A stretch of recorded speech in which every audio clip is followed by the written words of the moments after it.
ঠাকুর শ্রী শ্রী রামকৃষ্ণ পরমহংসদেবের নাম নিয়ে আজকের পর্বটি শুরু করছি। রামকৃষ্ণ শরণম রামকৃষ্ণ শরণম রামকৃষ্ণ শরণম শরণে প্রভু রামকৃষ্ণ শরণম রামকৃষ্ণ শরণম রামকৃষ্ণ শরণম শরণে। আজকের বিষয়টি হচ্ছে দোলযাত্রা দিবসে শ্রী রামকৃষ্ণ দক্ষিণেশ্বর মন্দিরে ভক্তদের সঙ্গে ভক্তিযুগ নিয়ে যে আলোচনা করেছিলেন তাহাই আজকে আমি এখানে তোমাদের সঙ্গে শেয়ার করছি। সেদিন ছিল দোলযাত্রা, শ্রী শ্রী মহাপ্রভুর জন্মদিন।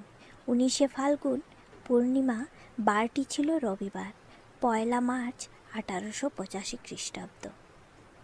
শ্রী শ্রী ঠাকুর রামকৃষ্ণ ঘরের মধ্যে ছোট্ট একটি খাটে বসিয়াছিলেন এবং সেখানেই তিনি সমাধিস্থ হলেন।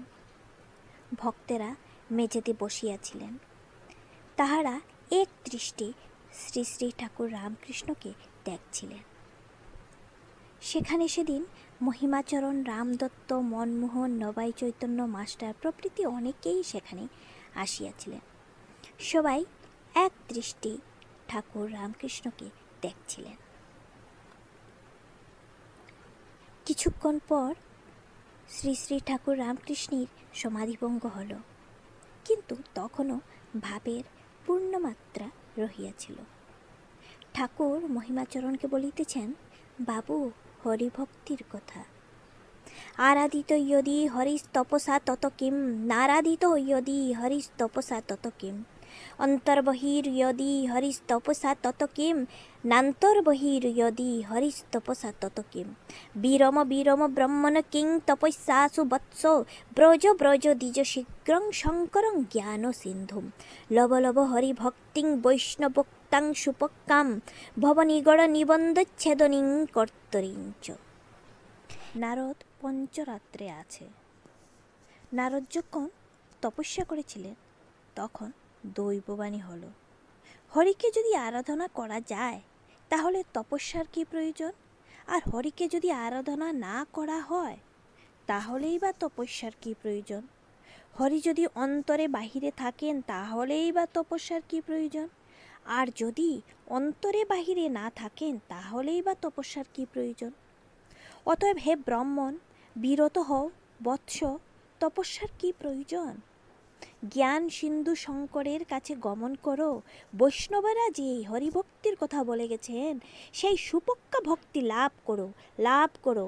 এই ভক্তি কাটারি দ্বারা ভবনিগড়ে ছেদন হবে। এবারে ঈশ্বরকুটি সুখদেবের সমাধিভঙ্গ। শ্রী রামকৃষ্ণ জীবকোটি ও ঈশ্বরকুটি। জীবকোটির ভক্তি বৈদিক ভক্তি। এত উপচারে পূজা করতে হবে, এত জপ করতে হবে, এত পুরস্চরণ করতে হবে। এই বৈদিক ভক্তির পর জ্ঞান, তারপর লয়, এই লয়ের পর আর ফেরে না। ঈশ্বরকুটির আলাদা কথা। যেমন অনুলোম বিলোম। নেতি নেতি করে ছাদে পৌঁছে যখন দেখে ছাদও যে জিনিসে তৈরি, ইট চুন সুরকি সিঁড়িও সেই জিনিসে তৈরি, তখন কখন ছাদেও থাকতে পারে, আবার ওঠানামাও করতে পারে। সুখদেব সমাধিস্থ ছিলেন। নির্বিকল্প সমাধি, জড় সমাধি। ঠাকুর নারদকে পাঠিয়েছিলেন, পরীক্ষিতকে ভাগবত শোনাতে হবে। নারদ দেখলেন জড়ের ন্যায় সুখদেব বাহ্যশূন্য বসে আছেন। তখন বীণার সঙ্গে হরির রূপ 4 শ্লোকে বর্ণনা করতে লাগলেন। প্রথম শ্লোক বলতে বলতে সুখদেবের রোমাঞ্চ হল। ক্রমে অশ্র অন্তরে হৃদয়ের মধ্যে চিন্ময় রূপ দর্শন করতে লাগলেন। জড় সমাধির পর আবার রূপ দর্শনও হল। সুখদেব ঈশ্বরকুটি। হনুমান সাকার নিরাকার সাক্ষাৎকার করে রামমূর্তিতে নিষ্ঠা করে থাকল। চিদঘন আনন্দের মূর্তি সেই রামমূর্তি। প্রহ্লাদ কখন দেখতেন সোহম, আবার কখন দাসভাবে থাকতেন। ভক্তি না নিলে কি নিয়ে থাকে? তাই সেব্য সেবক ভাব আশ্রয় করতে হয়। তুমি প্রভু, আমি দাস। হরিরস আস্বাদন করবার জন্য রস রসিকের ভাব। হে ঈশ্বর, তুমি রস, আমি রসিক। ভক্তির আমি, বিদ্যার আমি, বালকের আমি, এতে দোষ নাই। শঙ্করাচার্য বিদ্যার আমি রেখেছিলেন লোকশিক্ষা দেবার জন্য। বালকের আমির আট নাই। বালক গুণাতীত, কোনো গুণের বশ নয়। এই রাগ কল্পে আবার কোথাও কিছু নাই। এই খেলাগর কল্পে আবার ভুলে গেল। এই খেলুড়েদের ভালোবাসছে, আবার কিছুদিন তাদের না দেখলে তো সব ভুলে গেল। বালক সত্য রজ তম, কোনো গুণের বশ নয়। তুমি ঠাকুর, আমি ভক্ত, এটি ভক্তের ভাব। এ আমি ভক্তির আমি। কেন ভক্তির আমি রাখে? তার মানে আছে, আমি তো যাবার নয়, তবে থাক শালা দাস আমি ভক্তের আমি হয়ে। হাজার বিচার করো, আমি যায় না। আমি রূপ কুম্ভ, ব্রহ্ম যেন সমুদ্র, জলে জল, কুম্ভের ভিতরে বাহিরে জল, জলে জল, তবু কুম্ভ তো আছে, ওইটি ভক্তের আমিই স্বরূপ। যতক্ষণ কুম্ভ আছে, আমি তুমি আছে। তুমি ঠাকুর, আমি ভক্ত, তুমি প্রভু, আমি দাস, এও আছে। হাজার বিচার করো, এ ছাড়বার জো নাই। কুম্ভ না থাকলে তখন সে এক কথা। এবার ঠাকুর শ্রী রামকৃষ্ণ ও তাহার নরেন্দ্রকে সন্ন্যাসীর উপদেশ নিয়ে যে আলোচনা করেছিলেন, সেটাই আমি এখন বলতে যাচ্ছি। নরেন্দ্র আসিয়া প্রণাম করিয়া বসিলেন শ্রী শ্রী ঠাকুর রামকৃষ্ণকে। ঠাকুর শ্রী রামকৃষ্ণ নরেন্দ্রের সঙ্গে কথা বলছিলেন। কথা বলতে বলতে মেঝেতে আসিয়া বসলেন। মেঝেতে মাদুর পাতা ছিল। এতক্ষণে ঘর লোকে পরিপূর্ণ হইয়া গিয়াছে। ভক্তেরাও সেখানে ছিলেন, বাহিরের লোকও সেখানে আসিয়াছিলেন। শ্রী রামকৃষ্ণ নরেন্দ্র প্রতি বলছিলেন, ভালো আছিস? তুই নাকি গিরিশকুশের ওখানে প্রায়ই যাস? নরেন্দ্র উত্তর দিলেন, আজ্ঞে হ্যাঁ, মাঝে মাঝেই যাই। ঠাকুর শ্রী রামকৃষ্ণের নিকট গিরিশ কয় মাস হইল নতুন আসা যাওয়া করিতেছেন। ঠাকুর বললেন, গিরিশের বিশ্বাস আঁকড়ে পাওয়া যায় না। যেমন বিশ্বাস তেমনি অনুরাগ।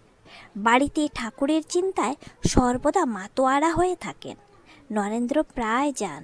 হরিপদ, দেবেন্দ্র, অনেক ভক্ত তার বাড়িতে প্রায়ই যান।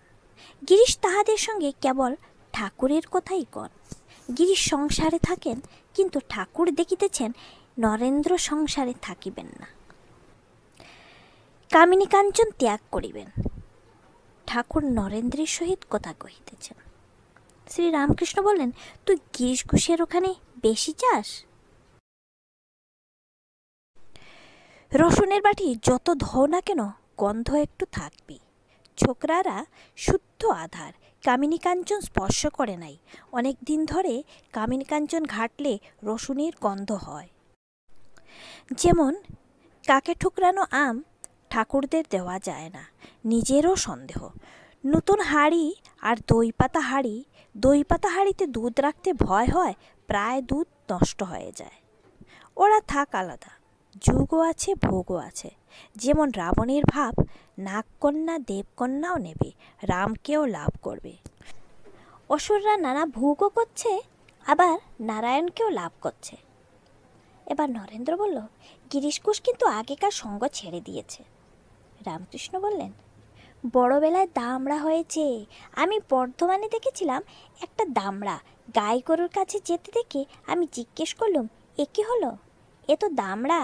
তখন গাড়োয়ান বললে, মশাই, এ বেশি বয়সে দামড়া হয়েছিল, তাই আগেকার সংস্কার যায় নাই। একদিন এক জায়গায় কয়েকজন সন্ন্যাসী বসেছিলেন। একটি স্ত্রীলোকও সেই সময় সেই পথ দিয়েই যাচ্ছিলেন। সকলেই ঈশ্বর চিন্তা করছিলেন, কিন্তু একজন সন্ন্যাসী আর চোখে তাকে দেখছিলেন।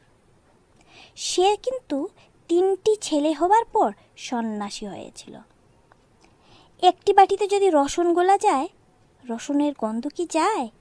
বাবুই গাছে কি আম হয়? হতে পারে, সিদ্ধাই তেমন থাকলে বাবুই গাছেও আম হয়। সে সিদ্ধাই কি সকলের হয়? সংসারে লোকের অবসর কই? একজন একটি ভাগবতের পণ্ডিত চেয়েছিল। তার বন্ধু বললে, একটি উত্তম ভাগবতের পণ্ডিত আছে, কিন্তু তার একটু গোল আছে।